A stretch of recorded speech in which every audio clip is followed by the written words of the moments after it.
posted January 28, 2019, 6 hours 32 minutes and 0 seconds. It is wise to sit up and take notice when Novak Djokovic, now the winner of 15 major singles titles, describes a performance as truly a perfect match.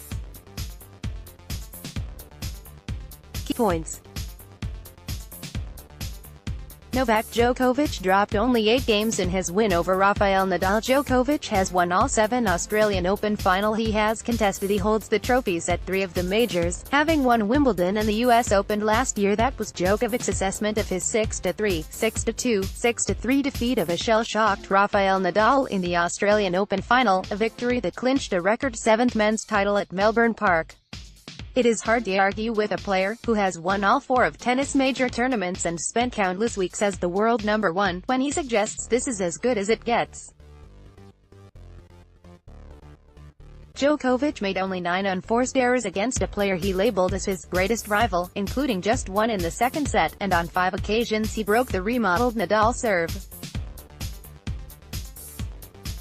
His own service game was unsung, having sent down 8 aces while conceding no double faults, and he only faced 1 break of serve for the entire contests, which lasted 2 hours and 4 minutes in Rod Laver Arena. Such a one-sided affair had not been predicted, as it was thought by many that the final could be a repeat of the almost 6-hour epic that took place when Djokovic prevailed against Nadal in the 2012 decider.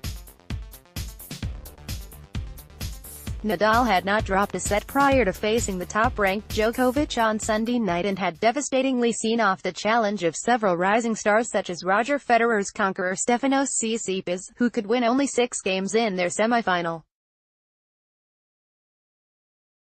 But against his Serbian opponent, the world number 2 could not make any impression, and it proved to be the first major final where he failed to win a set. It ranks right at the top. Djokovic said of his display in the final, under the circumstances, playing against Nadal, such an important match, it's amazing, obviously, playing back-to-back semi-finals and finals. I think I made 15 unforced errors in total in 2 matches. It's quite pleasantly surprising to myself, even though I always believe I can play this way and visualize myself playing this way, at this level. As I said, under the circumstances, it was truly a perfect match. Djokovic credits self-belief for career turnaround. Djokovic admitted he would have thought it was not impossible, but highly unlikely, if 12 months ago it had been suggested he would be holding aloft the Norman Brooks Challenge Cup in 2019 and 1 step towards completing a Grand Slam. What is a non-calendar Grand Slam? The Grand Slam, with capital letters, is the rarest and highest achievement possible within a tennis season, where a player wins all 4 major titles in the same year. It was made famous by Rod Laver, who won the Wimbledon Pro, US Pro Championships, Wembley Pro Championship and French Pro Championship in 1967. The non-calendar Grand Slam is slightly different. It is when a player wins the 4 major titles in succession, inside 12 months. If Djokovic achieves the non-calendar Grand Slam, it will stretch from him winning Wimbledon 2018, US Open 2018, Australian Open 2019, and French Open 2019. He arrived in Melbourne last January for the Open ranked 14 in the world and uncertain about where his immediate career was heading, after having his 2017 season cut short by an elbow injury.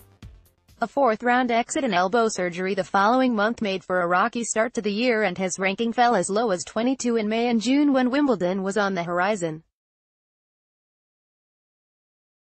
But astonishingly he was able to turn around his fortunes in time to win in London and then claim the US Open crown en route to recapturing the world number 1 ranking in November.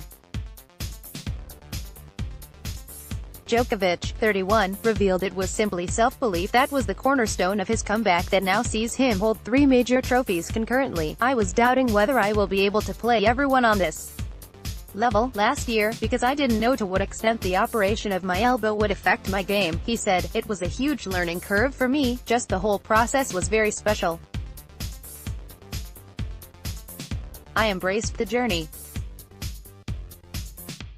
I am very grateful to go through it. I would never change anything if I could turn back the time, because things are just the way they should be. Nadal lacking that, something else, and Nadal had his own injury concerns to contend with in 2018 after he was forced to retire during his US Open semifinal against Juan Martín del Potro because of a knee injury.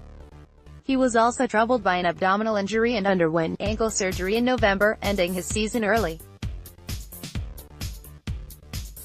And even in the fortnight before the Australian Open he was under an injury cloud when he withdrew from the Brisbane International because of a thigh complaint. Despite not having an ATP Tour match under his belt since early September, the 32-year-old Spaniard showed few signs of rust during his run to the final. But as impressive as Nadal was in the past fortnight, the 17-times major winner felt his lack of match practice before the Australian Open was a telling point in his comprehensive loss to Djokovic. 5 months without competing, having that big challenge in front of me, I needed something else, Nadal said. That something else probably today. I don't have it yet. This was not a case of Nadal offering an excuse, as he acknowledged Djokovic was playing on another level in the final. He played, I think, fantastic, Nadal said. At the same time, it is true that when he's playing that way, I think I needed something else. I was not able to have that extra thing tonight. Topics: Sport, Tennis, Australian Open, Melbourne 3000.